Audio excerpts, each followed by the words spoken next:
एक मौलाना कहते हैं कि हमने जनाब सकीना के मसाइब पढ़े, कहते खातून आई, ईरान का वाक़या है, रोए जाएं कि मौलाना मुझे बड़ी बेचैनी है। क्या हुआ है? कहा मैंने ख्वाब देखा है, उस ख्वाब ने मुझे बेचैन कर दिया। क्या देखा है? कल मैं आपकी मजलिस में आई थी, मजलिस हो रही थी, मेरी 2 बच्चियां हैं, मजलिस में बैठी थी। अब ज़ाहिर है बच्चे माँ से कभी पानी मांगते हैं, कभी क्या मांगते हैं। तो कहती हैं, जिस तरह मैंने कहा ईरान की मजलिसों में चाय भी चलती है बीच बीच में, तो कह रही है चाय का ट्रे आया और कुछ ख़वातीन ने चाय, 1 कप चाय का बचा। तो मेरी जो बड़ी बेटी थी उसने कहा मुझे चाय पीनी है, तो मैंने उसको चाय दी। छोटी वाली देख रही थी, उसने कहा कि मुझे भी चाय चाहिए। मैंने एक बार डांटा, मैंने कहा चाय ख़त्म हो गई है बाद में। कहा नहीं मुझे चाहिए, बच्चे हैं कोई चीज़ देखते हैं तो कहना मुझे भी चाहिए।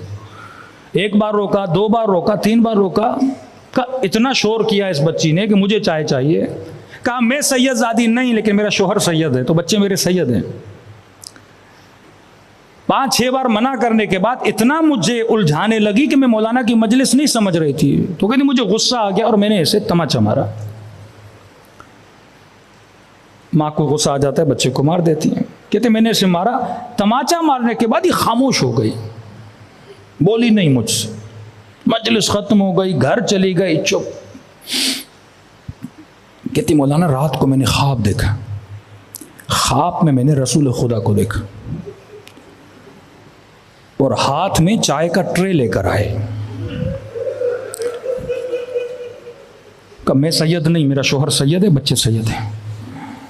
कहा मुझे चाय का ट्रे दिया, कहा ये मेरी बच्ची को पिला, आज के बाद तमाचे न मारा कर।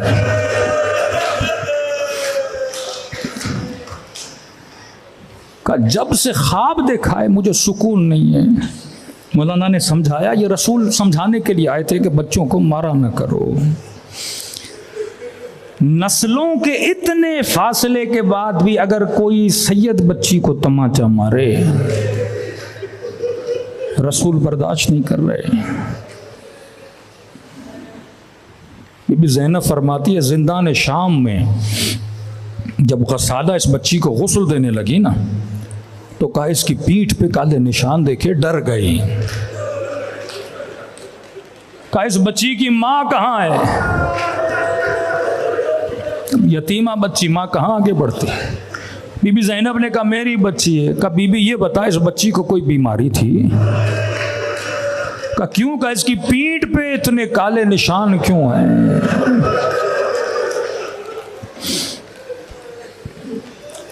लेकिन खुदा की कसम है सकीना को इन चीजों की तकलीफ नहीं थी। कभी इस बच्ची ने इस बात पे नहीं रोया कि मुझे मारा गया, तमाचे मारे गए, खाना नहीं मिला, नहीं, इस बात पे कभी शिकायत नहीं की। ना ही इन तकलीफों की वजह से ये बच्ची दुनिया से चली गई। अहले बैत फरमाते हैं सबसे बड़ी तकलीफ इस बच्ची को ये थी कि इसके सामने इसके बाबा को मारा जाता था। जिस बच्ची की मां न हो, जो सिर्फ बाबा के सीने पे पली हो,